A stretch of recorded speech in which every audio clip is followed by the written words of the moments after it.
So hello guys, మీలో చాలామంది head shot కొట్టడం కోసం సెన్సిటివిటీ, డిపిఐ ఇంకా పౌడర్ కూడా వాడతారు. అప్పటికి వర్క్ ఫోన్ తీసుకొని పగలు కొడతారు. బట్ ఎన్ని చేసినా మీకు ఎక్స్పీరియన్స్ అనేది లేకపోతే హెడ్ షాట్స్ అనేవి పడవు.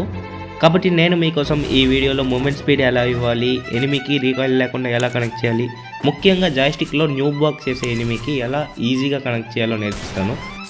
ట్రస్ట్ మీ, నేనైతే పాస్ట్ 2 ఇయర్స్గా చాలా మంది పీసీ ప్లేస్ని డివీట్ చేశాను, అది కూడా ఈ సింపుల్ ట్రిక్స్ ఫాలో అయ్యి. సో వీడియోని స్కిప్ చేయకుండా లాస్ట్ వరకు చూస్తే మీకు సింపుల్గా అర్థమవుతుంది.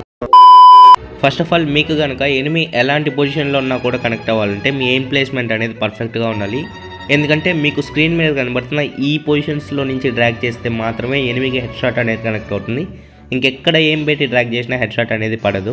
ముందుగా మీకు లాంగ్ రేంజ్లో ఉన్న ఎనిమికి అండ్ షార్ట్ రేంజ్లో ఉన్న ఎనిమికి ఎలా కనెక్ట్ చేయాలో నేర్పిస్తాను. అందుకోసం మీరు మీ ఫైర్ బటన్ ఒపాసిటీని అయితే ఫుల్ చేసి ప్రాక్టీస్ చేయాల్సి ఉంటుంది. ఫస్ట్ షార్ట్ రేంజ్లో ఉన్న ఎనిమికి ఎలా కనెక్ట్ చేయాలో నేర్పిస్తాను. షార్ట్ రేంజ్లో ఎనిమి ఉన్నప్పుడు మీ ఎయిమ్ ప్లేస్మెంట్ అనేది ఓన్లీ ఎనిమికి లెఫ్ట్ సైడ్ మాత్రమే ఉండాలి, అండ్ అది కూడా ఓన్లీ అప్పర్ బాడీ రేంజ్లో మాత్రమే ఉండాలి.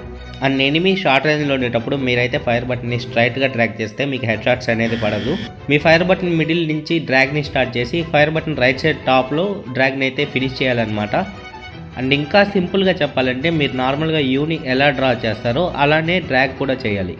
ఇప్పుడు లాంగ్ రేంజ్లో ఉన్న ఎనిమికి ఎలా డ్రాగ్ చేయాలో చెప్తాను. దీనికోసం మీరైతే 3 పొజిషన్స్లో మీ ఎయిమ్ ప్లేస్మెంట్ అయితే చేయొచ్చు. U shape or straight drag ఏదైనా చేయొచ్చు.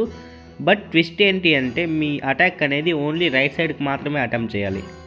సపోజ్ మీరు కనుక ఒక గ్లోవల్ వేసి అటాక్ అనేది లెఫ్ట్ సైడ్ తీసుకుంటే మీ బాడీ అనేది ఫస్ట్ ఎక్స్పోజ్ అవుతుంది. సో దానివల్ల మీరు ఫైర్ చేసే ముందే మిమ్మల్ని ఎనిమి ఈజీగా లేపేస్తాడు. రీజన్ ఏంటి అంటే గరీనా వాడు మనకి ఎయిమ్ అనేది రైట్ సైడ్ ఇచ్చాడు.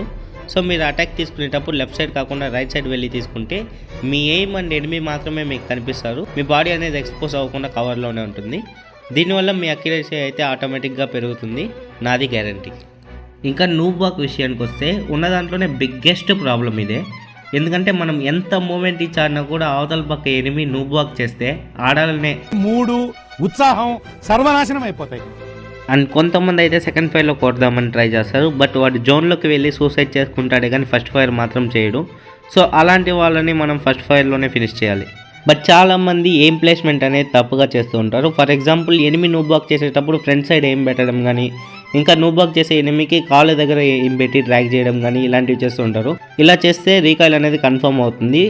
బట్ నేను చెప్పే ఈ ప్రొసీజర్ని ఫాలో అయితే మీరు ఈజీగా నూబాక్ చేసే ఎనిమికి హెడ్ షాట్ కనెక్ట్ చేయొచ్చు. Most of the time enemy నూబాక్ చేసేటప్పుడు మనం గ్లోవల్ కవర్లో కానీ పర్మనెంట్ కవర్లో కానీ ఉంటాము. అప్పుడు మీరు అబ్జర్వ్ చేయాల్సింది ఏంటంటే ఎనిమి ఏ డైరెక్షన్లో నూబాక్ చేస్తున్నాడు అనేది. సపోజ్ నేను గ్లోవల్ కవర్లో ఉండేటప్పుడు ఎనిమి నాకు రైట్ సైడ్ కనుక నూబాక్ చేశాడంటే నా ఎయిమ్ అనేది ఎనిమికి లెఫ్ట్ సైడ్ ఉండాలి అండ్ షోల్డర్కి నేరుగా మాత్రమే ఉండాలి. ఫైనల్గా జాయ్స్టిక్ అనేది రైట్ సైడ్కి స్వైప్ చేసి డ్రాగ్ చేస్తే ఎనిమికి ఈజీగా హెడ్ షాట్ అనేది పడుతుంది. అదే ఎనిమి లెఫ్ట్ సైడ్ నూబాక్ చేస్తే సేమ్ ప్రొసీజర్ని ఫాలో అవ్వాలి. ఫైనల్గా మూమెంట్ స్పీడ్ విషయానికి వస్తే మూమెంట్ స్పీడ్ అనేది ఓన్లీ హై అండ్ డివైస్ వాళ్ళు మాత్రమే ఇవ్వగలరు. 4GB RAM 2GB RAM వాళ్ళు ఇవ్వలేరు అనేసి చాలామంది అనుకుంటారు. బట్ మూమెంట్ స్పీడ్ అనేది ఎవరైనా ఇవ్వచ్చు. బట్ మీరైతే మీ కస్టమ్ హడ్లో వెపన్ స్విచ్ బటన్ అయితే యాడ్ చేసుకోవాలి. అది మీరు సెట్టింగ్స్ ఓపెన్ చేసిన వెంటనే క్విక్ వెపన్ స్విచ్ అనేసి ఉంటుంది, దాన్ని అయితే ఆన్ చేసుకుంటే కస్టమ్ హడ్లోకి యాడ్ అయిపోతుంది. దీనివల్ల మీకున్న యూసేజ్ ఏంటంటే మీరు నార్మల్గా ఎనిమిని ఫైర్ చేసిన తర్వాత వెపన్ స్లాట్లో నుంచి వెపన్ స్విచ్ చేస్తే మీకు డిలే అనేది పడుతుంది.